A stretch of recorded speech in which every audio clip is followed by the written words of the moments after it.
these two words, grumbling and questioning. You have complaining and arguing, I think, on the translation. But grumbling and questioning is quite naturally something we as humans do. Something gets our ire up and we're going to grumble. We're discomforted or we're in a place of stress, we're going to grumble. We don't understand something, we naturally want to know. You guys read about this, and I think in Lumen Gentium. If you didn't, you'll certainly read about it in Fides et Ratio once we get there. But it's human nature to seek after the truth and to desire to know. And so when we don't understand something, or we're not entirely satisfied with what appears to be the truth of something, we will question. Today, we have not St. Dominic, but his brother, Blessed Manus, as our example, as our saint of the day. And with that comes a particularly unique example of humility and obedience on the part of a friar. How that pertains to you, though, you guys aren't in vows of obedience, per se, but there is a way in which the very idea of obedience can be problematic, because you want to obey that which you already perceive is right and good and true. But how do you obey that which you don't perceive is right, good, and true, or that you're not sure is going to come out to be right, good, or true, which is very often the case in our day-to-day lives. So just a little bit about Manus, which, by the way, spelled M-A-N-N-E-S. Sometimes he's found to be Mames, M-A-M-E-S, and I think if you think about just how the character N and M is written, especially if you've seen any illuminated manuscripts and all the characters look like just a blur of vertical lines, it's undoubtedly just a confusion between N's and M's and maybe an extra stroke in there.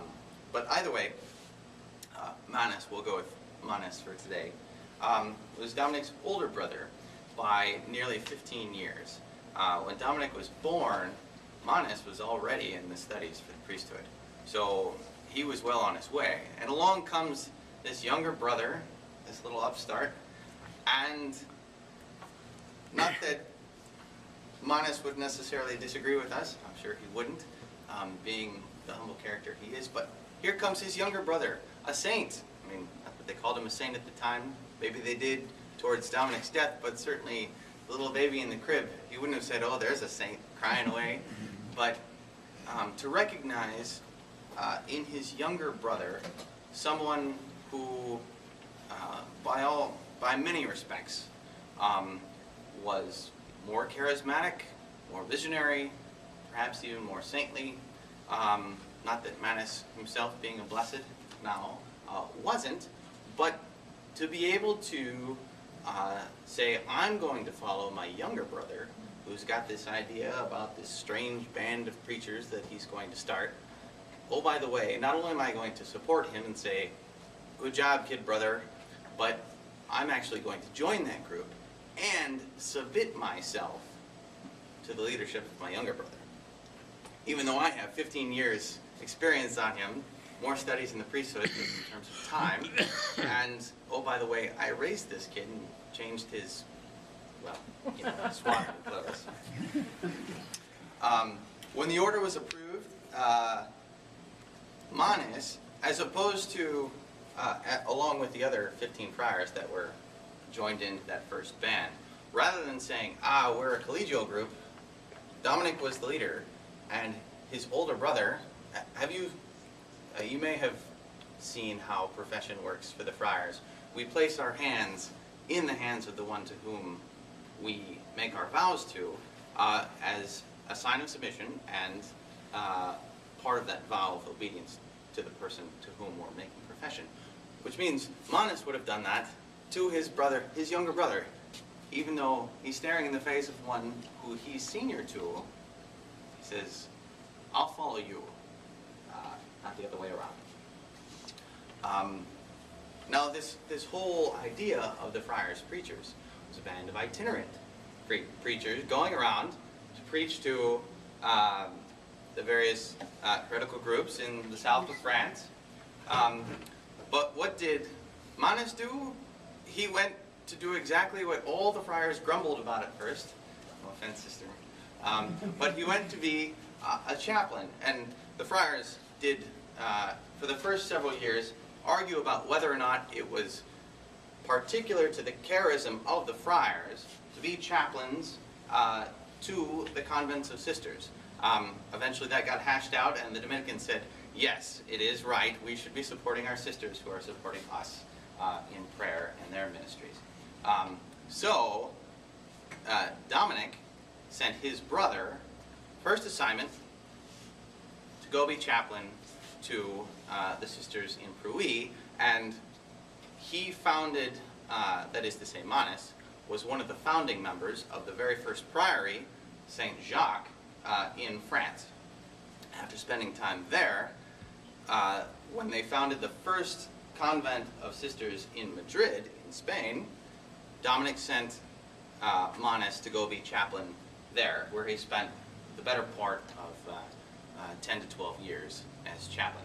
Now, later on, just a little surprise, in our third session, I have one of the few extant letters that we have of Dominic himself, because we don't have much written by him. We got plenty by Albert and Thomas and Humbert of Romans and Raymond of Penyafort, but we don't have much by Dominic, except today we'll have one of these letters, which is specifically to the sisters in Madrid, with advice regarding the charge of Manus over them.